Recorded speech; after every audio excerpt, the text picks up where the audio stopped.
Takže byla jsem nominovaná, přijímám výzvu, děkuju Tenisce, co to natáčí. Jdu si to nalejt.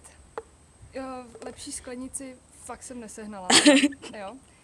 Takže dál bych teda chtěla nominovat svýho miláčka Vojto, je to na tobě. Pak Davídku, omlouvám se, vím, že pivo není tvoje oblíbené pití, Jameson to není teda, ale dáš si to snad. A když byl Péťa ten oslavenec, tak teda na Péťu a ještě jednou teda všechno nejlepší. Nechce se mi do toho, ale musím, co? Tak ano.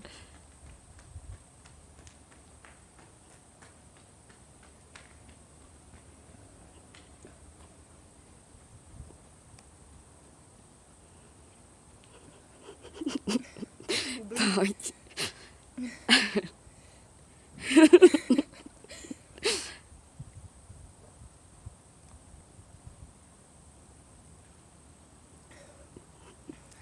Už to bude.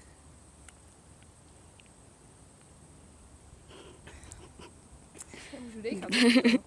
2 loky, pojď. Omlouvám se.